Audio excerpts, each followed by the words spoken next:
Coba kamu bayangkan, seorang pekerja imigran Indonesia yang telah bertahun-tahun mencari nafkah di Malaysia akhirnya memutuskan untuk pulang. Ia menaiki kapal kecil bersama beberapa rekannya melewati perairan yang tenang di dekat Tanjung RU, Selangor. Tapi dalam sekejap situasi berubah mencekam, tembakan dilepaskan, jeritan menggema di atas air.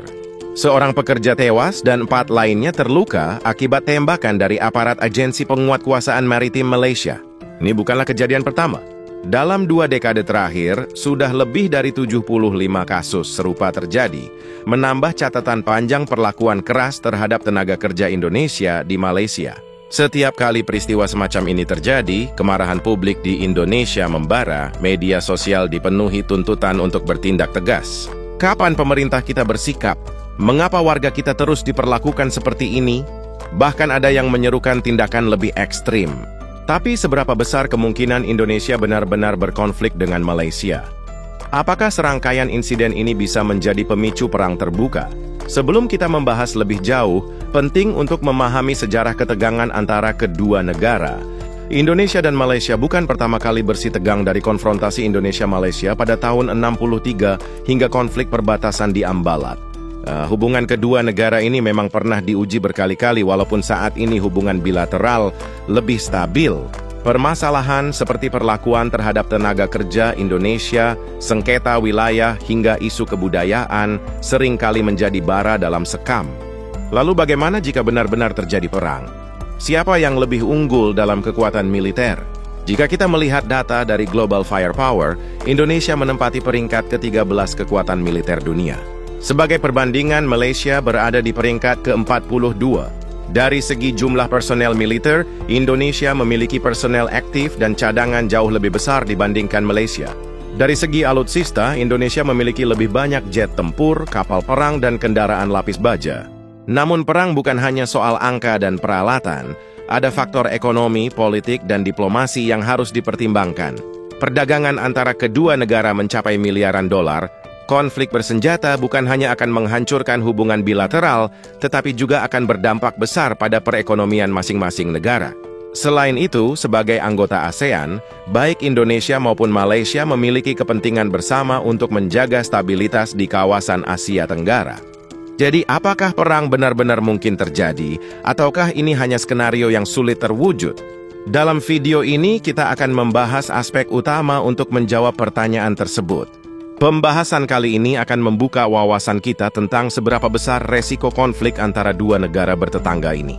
Apakah benar ada peluang terjadinya perang, ataukah ini hanya histeria publik yang meledak setiap kali ada insiden? Mari kita bahas lebih dalam. Untuk aku, Indonesia dan Malaysia, meskipun berbagi akar budaya dan sejarah yang dalam, telah mengalami berbagai ketegangan dan konflik sepanjang perjalanan hubungan mereka. Salah satu episode paling menonjol adalah konfrontasi Indonesia-Malaysia yang terjadi antara tahun 63 hingga tahun 66. Pada masa itu, di bawah kepemimpinan Presiden Soekarno, Indonesia menentang keras pembentukan Federasi Malaysia yang dianggap sebagai bentuk neokolonialisme oleh Inggris di Asia Tenggara. Penentangan ini berujung pada serangkaian operasi militer dan infiltrasi ke wilayah Malaysia, terutama di Pulau Kalimantan. Konflik ini tidak hanya melibatkan pertempuran fisik, tetapi juga perang propaganda yang intens antara kedua negara. Setelah berakhirnya konfrontasi, hubungan kedua negara perlahan membaik, namun ketegangan kembali muncul pada 2002 ketika Mahkamah Internasional memutuskan bahwa Pulau Sipadan dan Ligitan menjadi milik Malaysia. Keputusan ini didasarkan pada prinsip efektivitas, di mana Malaysia dianggap telah mengelola kedua pulau tersebut dengan lebih efektif. Meskipun Indonesia menerima keputusan tersebut, perasaan nasionalisme dan kekecewaan muncul di kalangan masyarakat Indonesia yang merasa bahwa wilayah tersebut seharusnya menjadi bagian dari kedaulatan Indonesia. Tidak lama setelah itu, pada 2005, sengketa mengenai Blok Ambalat di Laut Sulawesi memanaskan kembali hubungan kedua negara. Blok Ambalat adalah wilayah laut yang kaya akan sumber daya minyak dan gas, dan baik Indonesia maupun Malaysia mengklaim kedaulatan atas wilayah tersebut. Ketegangan meningkat dengan adanya insiden-insiden di laut, termasuk patroli militer dan penangkapan nelayan oleh kedua belah pihak. Meskipun tidak berujung pada konflik bersenjata terbuka, situasi ini menunjukkan betapa rentannya hubungan kedua negara terhadap isu-isu perbatasan dan sumber daya alam. Selain sengketa teritorial, isu kebudayaan juga pernah memicu ketegangan antara Indonesia dan Malaysia. Pada 2009, terjadi kontroversi ketika Malaysia mempromosikan tarian Vendet asal Bali dalam sebuah iklan pariwisata. Banyak masyarakat Indonesia yang merasa bahwa Malaysia telah mengklaim warisan budaya Indonesia sebagai miliknya, meskipun pemerintah Malaysia menyatakan bahwa insiden tersebut adalah kesalahan pihak ketiga dan bukan tindakan resmi. Peristiwa ini menimbulkan sentimen negatif di kalangan masyarakat Indonesia dan memicu protes di berbagai kota. Isu tenaga kerja juga menjadi sumber ketegangan yang signifikan. Malaysia adalah tujuan utama bagi jutaan pekerja migran Indonesia, namun seringkali terjadi kasus-kasus pelanggaran hak asasi manusia, eksploitasi, dan perlakuan tidak manusiawi terhadap pekerja Indonesia di Malaysia. Insiden-insiden seperti penembakan pekerja migran oleh aparat Malaysia menambah daftar panjang permasalahan yang mempengaruhi hubungan kedua negara. Meskipun pemerintah kedua negara telah berupaya untuk menyelesaikan isu ini melalui berbagai perjanjian dan kerjasama, kasus-kasus baru terus muncul, menunjukkan kompleksitas permasalahan yang ada. Sengketa perbatasan di wilayah Kalimantan juga pernah memicu ketegangan. Perbedaan interpretasi terhadap batas wilayah yang ditetapkan pada masa kolonial menyebabkan klaim tumpang tindih di beberapa area.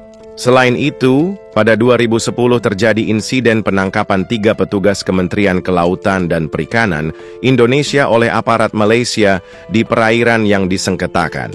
Insiden ini memicu protes di Indonesia dan meningkatkan ketegangan diplomatik antara kedua negara. Setelah melalui negosiasi intensif, ketiga petugas tersebut akhirnya dibebaskan, namun insiden ini meninggalkan luka dalam hubungan bilateral dan meningkatkan sentimen anti-Malaysia di Indonesia.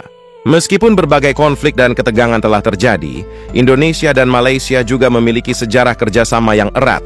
Kedua negara adalah anggota pendiri ASEAN dan telah bekerja sama dalam berbagai inisiatif regional untuk memastikan stabilitas dan kemakmuran di Asia Tenggara. Namun, insiden-insiden yang telah disebutkan menunjukkan bahwa hubungan kedua negara rentan terhadap berbagai isu sensitif yang dapat memicu ketegangan sewaktu-waktu. Dalam menghadapi berbagai konflik tersebut, diplomasi dan dialog selalu menjadi pilihan utama kedua negara untuk menyelesaikan perbedaan. Meskipun ada tekanan domestik dan sentimen nasionalisme yang kuat di kedua belah pihak, para pemimpin Indonesia dan Malaysia telah menunjukkan komitmen untuk menjaga perdamaian dan stabilitas di kawasan. Namun sejarah konflik yang berulang menjadi pengingat bahwa upaya untuk memperkuat hubungan bilateral harus terus ditingkatkan dan tidak boleh dianggap remeh. Dengan memahami sejarah konflik antara Indonesia dan Malaysia, kita dapat melihat bahwa meskipun kedua negara memiliki banyak kesamaan dan potensi kerjasama, perbedaan dan kepentingan nasional yang berbeda seringkali menjadi sumber ketegangan. Oleh karena itu, penting bagi kedua negara untuk terus membangun saling pengertian, menghormati kedaulatan masing-masing, dan menyelesaikan perbedaan melalui cara-cara damai. Hanya dengan demikian, Indonesia dan Malaysia dapat memastikan bahwa hubungan mereka tetap harmonis dan bermanfaat bagi keduanya. Indonesia dan Malaysia, meskipun bertetangga dekat dan memiliki banyak kesamaan budaya serta sejarah, memiliki perbedaan signifikan dalam hal kekuatan militer. Perbedaan ini mencakup jumlah personel, persenjataan, teknologi militer, serta strategi pertahanan yang dipengaruhi oleh kondisi geografis masing-masing negara. Analisis mendalam mengenai perbandingan kekuatan militer kedua negara ini penting untuk memahami dinamika keamanan di kawasan Asia Tenggara. Angkatan Darat Indonesia, yang dikenal sebagai Tentara Nasional Indonesia Angkatan Darat atau TNI AD, memiliki jumlah personel yang signifikan dengan sekitar 400.000 personel aktif. TNI AD dilengkapi dengan berbagai alutsista, termasuk lebih dari 300 tank tempur utama seperti Leopard 2 AM4 dan AMX-13, serta ribuan kendaraan tempur infanteri dan artileri. Di sisi lain, Angkatan Darat Malaysia atau Tentara Darat Malaysia memiliki sekitar 110.000 personel aktif. Diperkirakan mereka mengoperasikan sekitar 74 tank tempur utama, termasuk PT-91M pendekar, serta sejumlah kendaraan lapis baja dan artileri. Perbedaan jumlah personel dan alutsista ini menunjukkan bahwa Indonesia memiliki keunggulan dalam hal kekuatan darat. Sebagai negara kepulauan terbesar di dunia, Indonesia memiliki angkatan laut yang cukup besar, yaitu Tentara Nasional Indonesia Angkatan Laut atau TNI AL. TNI AL mengoperasikan sekitar 4 kapal selam, 7 fregat, 24 korvet, dan lebih dari 150 kapal patroli. Kapal selam kelas Nagapasa dan fregat kelas Ahmad, yakni adalah beberapa aset utama Angkatan Laut Indonesia. Sementara itu, Angkatan Laut Malaysia atau Tentara Laut Diraja Malaysia diperkirakan memiliki 2 kapal selam, 6 fregat, 6 korvet, dan sekitar 41 kapal patroli. Meskipun lebih kecil dalam jumlah, Tentara Laut Diraja Malaysia memiliki kapal selam kelas S-Korpen dan fregat kelas LQ yang dilengkapi dengan teknologi modern. Namun secara keseluruhan TNI AL memiliki keunggulan dalam hal jumlah dan keragaman kapal perang. Sementara Angkatan Udara Indonesia atau TNI AU memiliki armada udara yang lebih besar dibandingkan dengan Malaysia. TNI AU diperkirakan mengoperasikan sekitar 41 pesawat tempur, termasuk Sukhoi Su-27 dan Su-30, serta F-16 Fighting Falcon. Selain itu, mereka memiliki 31 pesawat serangan khusus, 54 pesawat angkut, dan 177 helikopter, termasuk 16 helikopter serbu. Di sisi lain, Angkatan Udara Malaysia atau Tentara Udara Diraja Malaysia diperkirakan memiliki sekitar 26 pesawat tempur, termasuk FA-18 Hornet dan Su-30 MQM, serta 13 pesawat serangan khusus, 18 pesawat angkut, dan 65 helikopter. Perbedaan ini menunjukkan bahwa TNI AU memiliki keunggulan dalam hal jumlah dan keragaman alutsista udara. Dalam hal kemampuan pertahanan dan serangan, Indonesia memiliki keunggulan dalam jumlah dan keragaman alutsista. TNI AD dilengkapi dengan berbagai sistem artileri dan pertahanan udara, termasuk rudal surface to air, missile, dan radar canggih. TNI AL memiliki kemampuan proyeksi kekuatan maritim yang signifikan dengan armada kapal perang dan kapal selam yang mampu beroperasi di perairan dalam. TNI AU dengan armada pesawat tempur dan helikopter serang memiliki kemampuan serangan udara yang mumpuni. Malaysia, meskipun dengan jumlah alutsista yang lebih sedikit, memiliki peralatan militer yang modern dan terintegrasi, memungkinkan mereka untuk melakukan operasi militer yang efektif dan efisien. Di sisi lain, geografi memainkan peran penting dalam menentukan strategi militer kedua negara. Indonesia sebagai negara kepulauan dengan lebih dari 17.000 pulau, memiliki garis pantai yang panjang dan wilayah laut yang luas. Hal ini membuat Indonesia fokus pada strategi pertahanan maritim dengan penekanan pada pengamanan jalur laut strategis dan kedaulatan wilayah perairan. TNI AL dan TNI AU berperan penting dalam strategi ini dengan patroli rutin dan penempatan pangkalan militer di pulau-pulau strategis. Di sisi lain, Malaysia terdiri dari semenanjung Malaya dan bagian utara Kalimantan dengan perbatasan darat yang berbatasan langsung dengan Thailand, Indonesia, dan Brunei. Strategi militer Malaysia menekankan pada pertahanan perbatasan darat dan pengamanan Selat Malaka, salah satu jalur pelayaran tersibuk di dunia. Tentara Darat Malaysia memiliki peran utama dalam menjaga integritas teritorial, sementara Tentara Laut Diraja Malaysia fokus pada pengamanan perairan strategis. Malaysia merupakan anggota dari Five Power Defense Arrangement atau FPDA, sebuah aliansi pertahanan yang melibatkan Malaysia, Singapura, Australia, Selandia Baru, dan Inggris. FPDA dibentuk sebagai kerangka keamanan regional dan melibatkan latihan militer bersama serta konsultasi pertahanan. Keanggotaan dalam FPDA memberikan Malaysia keuntungan dalam hal kerjasama militer dan dukungan pertahanan dari negara-negara anggota lainnya. Dengan keanggotaan ini, jika sewaktu-waktu Malaysia mengalami perang, maka negara-negara tersebut bisa membantu Malaysia. Indonesia di sisi lain menganut prinsip non-blok dan tidak terlibat dalam aliansi militer formal. Namun Indonesia aktif dalam kerjasama.